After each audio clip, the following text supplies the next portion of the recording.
In this episode, I am interviewing Marie Bowser, and she helps driven, sensitive, overwhelmed people live vibrant, flowing, and abundant lives. She does this by aligning them with their true nature and the rhythm of the 5 elements. Marie practices acupuncture at her office in Albany, California, and offers one-on-one virtual spiritual coaching based in 5-element philosophies. 22 years ago, Marie Bowser's healing work was directed toward healing Mother Earth. Her love for nature and strong analytical skills guided her to this calling in the role of civil and environmental engineer. Her passion and dedication for this calling led her to approach this work with fierce enthusiasm and dedication, but without balance and respect for her own health. On her journey back to health and balance, she encountered her healing tools: Chinese medicine, acupuncture, Qigong, meditation, creative visualization, and Taoist magic and mysticism. Her journey as a healer, an entrepreneur, and spiritual seeker has allowed her to deeply connect to the most essential principles of the medicine she practices and shares with others so that they can have alignment, ease, freedom, vibrant health, and easeful success. Hi everyone, this is Kavita, Certified Empowerment Coach and Hypnotherapist, and this is the Enlightened Heart Podcast, where we will explore topics to empower HSPs and empaths to go from surviving to thriving in the world. I use my years of coaching other HSPs and empaths, my personal experience, and my training to provide deep insights and implementable strategies to help you thrive. We will also be interviewing other successful HSPs to reveal their empowerment tips.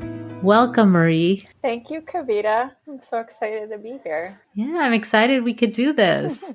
So I'd like to start with asking you about whether you consider yourself an HSP or empath. And if so, how did you find out that you were one? Well, yes, the answer is yes. I do consider myself an HSP. And in some ways, I'm constantly honoring myself for being that, owning it as a superpower. I learned I was an HSP when I was first working as an engineer, my first job out of college, and I realized that I was very attuned to my coworkers, very attuned to my project managers, just constantly at the mercy of what was happening around me in the office. Very sensitive to the stress of deadlines, very sensitive and attuned to the needs of project managers, and just, that throwing me off my presence for myself and what I needed. And it wasn't until a few years into working in that setting, I met someone who I realized had really amazing boundaries, was extremely grounded, and asked her, how are you so clear that that's not yours to worry about? I need that. I need to know that I don't have to work all weekend because some project managers freaked out about their deadline or they mismanaged a project. It's actually not my problem. And she introduced me to a psychic school that taught me my first skills for learning how to manage my energy, to help me be grounded, to help me understand my boundaries, to help me clear my energy system so that I'm not walking around with other people's stress and stories and worries. And that is when I first realized, I'm somehow in my life, I've been conditioned to be to be like an antenna, to pick up on what's happening for other people. So that's the first I realized it. And I'm deeply grateful to have met that person and to have started that path, have those skills, and have continually added to those for helping me to stay with myself and to work with my own energy. Yes. All really important things as an HSP empath. And, I believe that we get messages from divine through others and in many different ways. And for you, it was this person that you met that had a way of being that you wanted, right? So I want to ask you a couple of questions on what you shared about your story as working as an engineer. And the first question is, when you say that it impacted you and you didn't feel grounded, you didn't feel yourself, what are some ways that that showed up for you? Well, I was really anxious, just holding, my own worries. How do I operate in this new setting as an adult? Am I going to be okay here? What do people need from me? Right? Constantly navigating, like, what is it I need to know to get through this? What is it I need to do to be successful? And then also picking up on like subtle cues from other people, right? I was very anxious. And so, the things I would do to kind of like manage that were giving myself treats, having coffee, or at the end of the night, a beer, junk food and stuff like that. So anxiety was the biggest thing. And correspondingly, the way I was managing it, it turned into, I would say, eventually irritability, PMS, just kind of being a quintessential stress case, right? Like crying, I was very unhappy. And to say that it was before I encountered this person, I think my emotions were kind of all over the place. Anxiety was the root. Irritability was often how it would come across because I wasn't really feeling fully expressed in who I am or what I needed. Wouldn't that make anybody irritable? Yeah. And it's the things that I was treating myself to kind of make it tolerable would really exacerbate some hormonal things, the way that my hormonal month was experienced. So yeah, some of the things you used as maybe treats, right? At the end of the day, the beer, the coffee to give you the motivation and energy made things worse in your body. And it sounds like, I can just feel that anxiousness that you talk about. Yeah. Thinking about it, it's like, ooh. Yes. Yeah. That whole thing of, and I think a lot of people think anxiety is just like, you're wired and you don't, you can't sit in one place maybe, but it can manifest in so many ways, right? What you described of the irritability, the cycle being disrupted, all the ways. And then the things that you were doing to cope made that worse. Yeah. And so, I think it's pretty important for people to hear that and to hear, well, it can show up in different ways. So I appreciate you sharing that. And then wanting to know, did you have any physical manifestations besides your cycle being disrupted? Physically, I would say it was mostly mood for me. Trying to think, and this is talking like 2002 through 2005. So in some ways I'm not as connected to it, but physically not as much, mostly emotional. So mostly emotional. A lot of listeners and a lot of HSPs and empaths don't get the message, or I don't want to say they don't receive it. They don't get it, right? It's coming to them. We receive messages as whispers, right? And then they get louder and louder. And it sounds like you listened to this person and what your internal voice was telling you was to follow what she was saying, right? Ask her. And so some people don't do that and they continue to ignore and then have some physical ailments, right? Indeed, yes. In my practice and my work, I often, will experience that a patient will come in for low back pain or vertigo or, something really intense that they can't really work through. It's like, but when we're talking about the lead up, there's years of stress or a long period of them ignoring something emotional that they're able to sort of grit their teeth through. But it's the physical symptom ultimately that kicks them in the pants.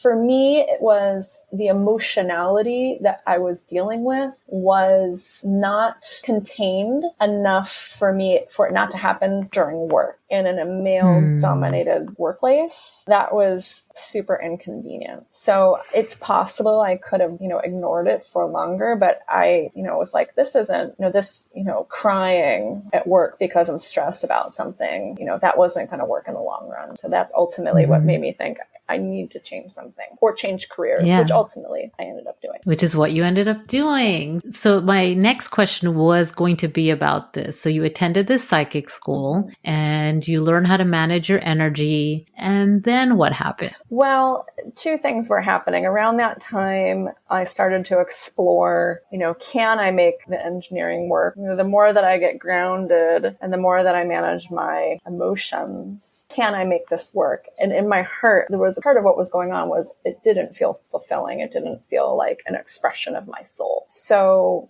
during the psychic school training, I received, divine guidance to go to acupuncture school. I had been thinking for a while that I wanted to do work to support people in their emotions and was exploring different avenues to do that, and had an experience with an acupuncturist that, was profoundly influential, and decided that that was the way that I wanted to support people. So I went back to school, studied Chinese medicine, passed my licensure exam, and started my acupuncture practice as a career path that would feel more aligned with my energy and also felt inspiring. Ultimately, I felt like people don't need to go through what I went through. And, I could have made the engineering work, and it could have been easier at the get-go if I had some of the skills and knowledge that I learned from the psychic school and the Chinese medicine. But ultimately, the work of supporting others to not have to go through what I went through is the final benefit and result of that chain. But much more deeply fulfilling and more exciting and useful to the world,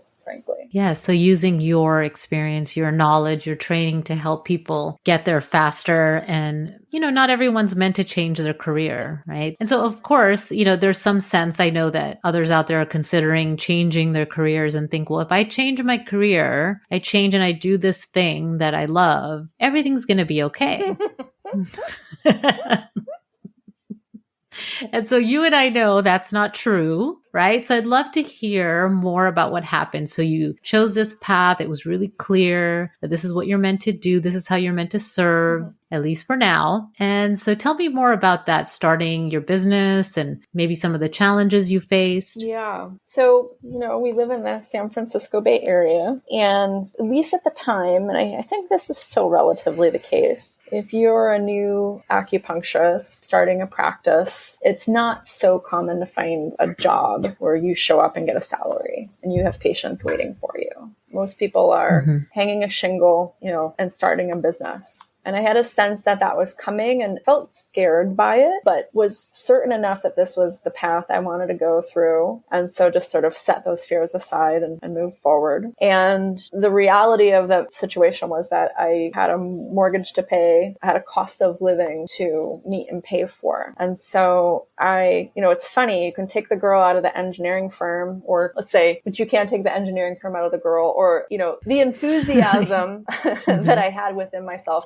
I work with the 5 elements, and there are different personality types that we each have access to. And I have access to the wood element. And the wood element is extremely enthusiastic, like kind of maybe a little competitive, maybe just like is ready to just do it, right? It's a very just do it energy. And so that's how I approach the engineering work. And it's also how I approached the starting of my business. I burst out the gate and made it happen so that I could pay for my life. And I grew my practice pretty quickly in a way that at the time I was feeling very proud of, very excited about. But there was a certain point a few years into the practice where I started to feel kind of tired, kind of maybe a little uninspired. And I even saw my practice slow down. And so that effort, that like fierce enthusiasm kind of burnt me out. I don't know if you're familiar with the idea of yin and yang. Yes. But we want those two concepts in our lives to be in balance. And running out and networking like crazy and,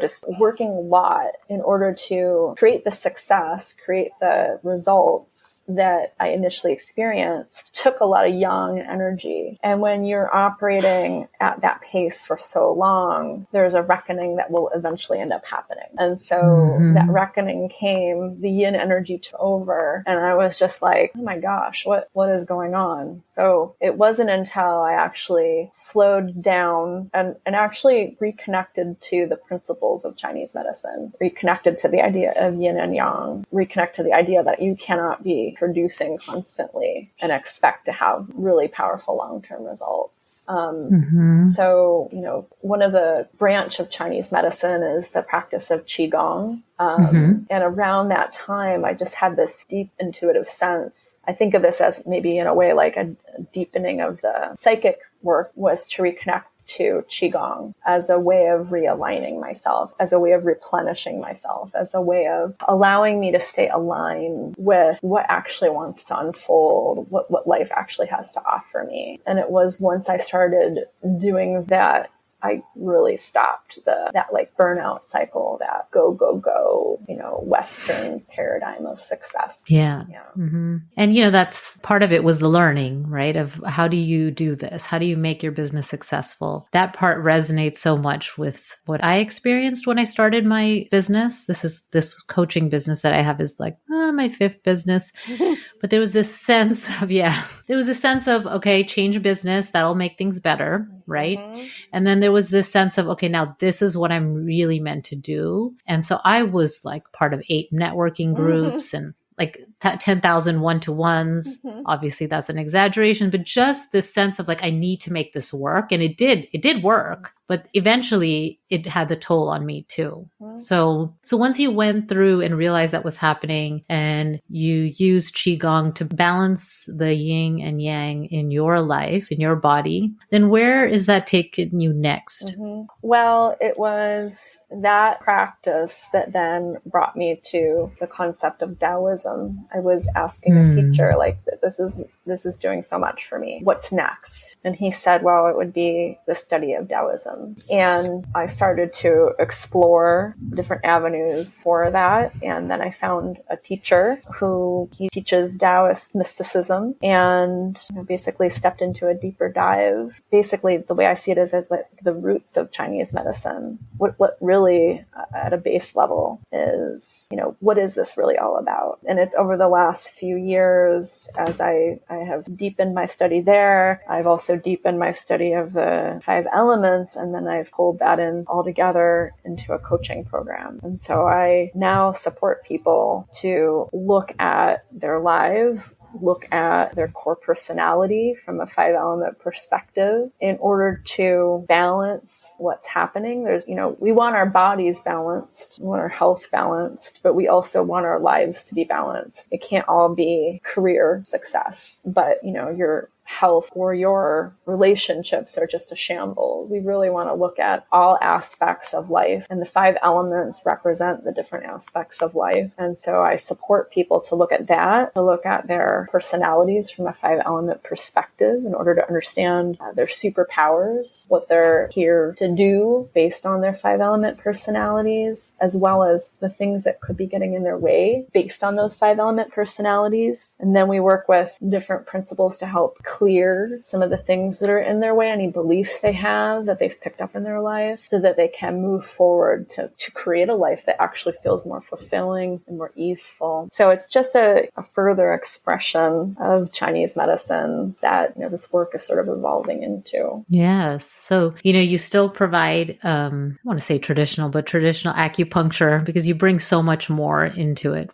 from all that you've shared. Yes. Absolutely. I have a brick and mortar acupuncture practice in Albany, which is just north of Berkeley, California. And I also do the one-on-one coaching work online virtually. So that you could work with someone anywhere. Exactly. Right? They don't have to be. Exactly. Yeah. And I found that, there's only so much I can cover with my patients in the treatment room. There's often just like a great depth of additional information that we can get into that influences their lives and their emotions and their sense of fulfillment and satisfaction in life. Mm-hmm. Yes, so amazing. All the pivots you've made, the changes and additions and further, following that inner guidance, following that intuitive guidance of like, this is where I'm meant to go next, right? And then I also heard you asking and looking for support, right? Looking for support, teachers, masters, however you want to look at that, whatever verbiage you want to use, right? But really looking for that support as well, right? So it's one of those things that you're not just saying, oh, I can help you. It's like, I also seek help. Mm-hmm. Yeah. Receiving support is so important. I mean, I think we can think we know what's going on, but sometimes it's helpful to have another person give you an alternative perspective or to call you out on patterns or things that you're not noticing. I've always found that very important, and as well as being told, hey, I think you're being a little hard on yourself, right? Like, is whatever standard you're setting for yourself some old conditioning you need to let go of. So it's both have somebody kind of pushing you, having somebody to root for you, giving you tools and alternative perspectives. I think that's so important. It's what keeps me growing and expanding. And yeah. So where do you find yourself now? So, that you were in this place of burnout, you went to deeper study, you've started this other aspect of your business, which is the coaching. So how do you feel right now? Where are you right now, emotionally, mentally, spiritually?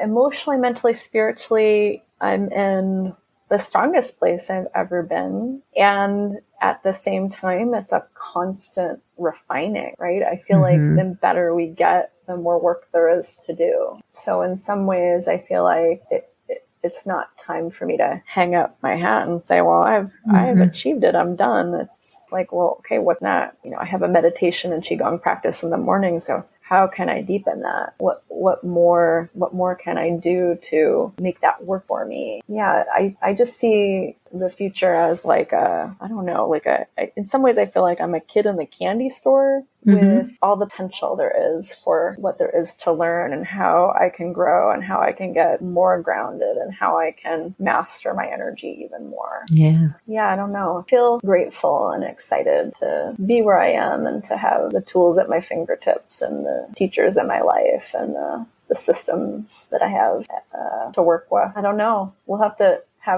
we'll have to do a podcast in a couple years and I'll tell you. Yeah. Or I'll have you on one that I do someday.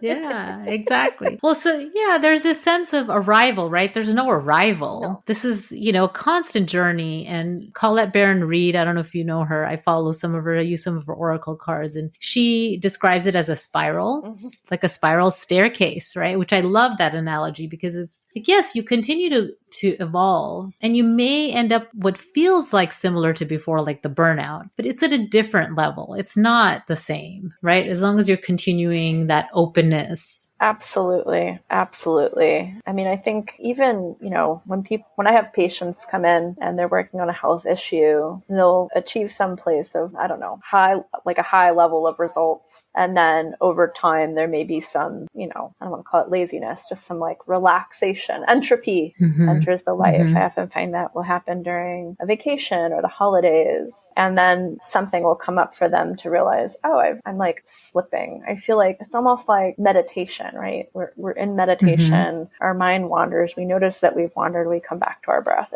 The same thing happens in life. We get to some place of like beautiful equilibrium, and then our attention wanders from that goal, and we come back to it. Even it's coming back. Nobody's immune to it, no matter where they are on their path. And I'll be the first to admit that. Yeah, and bringing yourself back, right? That's the work. That's the continued work. Yes. Right. So we all have those moments. So if you could give one piece of advice to other HSPs, empaths who are hearing your story, right? And are like, well, what do I do now? I don't have a person coming and inviting me to psychic school. What would you tell them?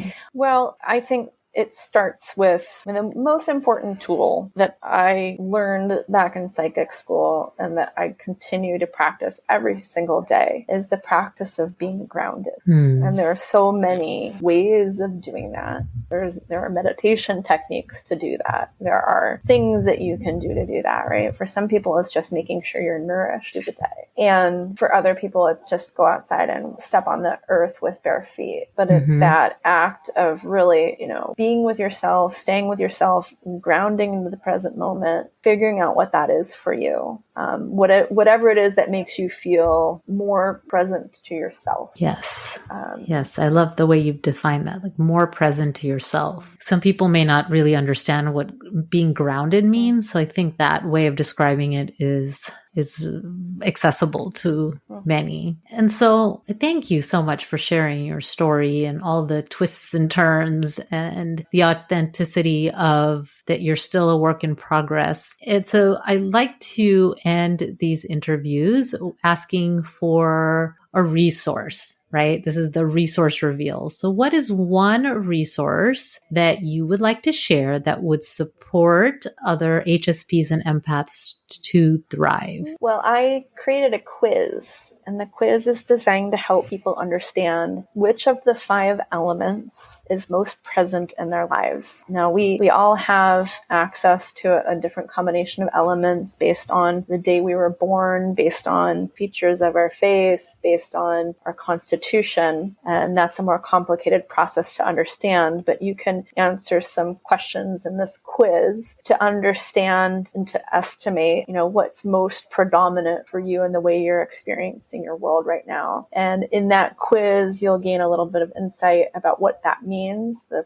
element in your life, how that may or may be supporting you or blocking you a little bit. And then there are some suggestions for working with that element and the results of the quiz. That sounds really cool. I'm excited to share that. Yeah. The link for that quiz, I'll put in the show notes for people that would like to take that. And then if people want to get in touch with you, Marie, what is the best way? Well, my contact information is on my website, and email, phone, either of those are great ways. Okay, good. And that will also be, I'll make sure that your website is available in the show notes. And so that people can get in touch with you. They can take your quiz, which sounds like really supportive. So I'm excited to share that. Yeah, I hope people have fun and gain a little bit of insight from that. So yes, I'm so excited to share that. It was so wonderful to connect with you. Thank you for this time. And I look forward to when you maybe start a podcast or even reconnecting to see where you are on your journey.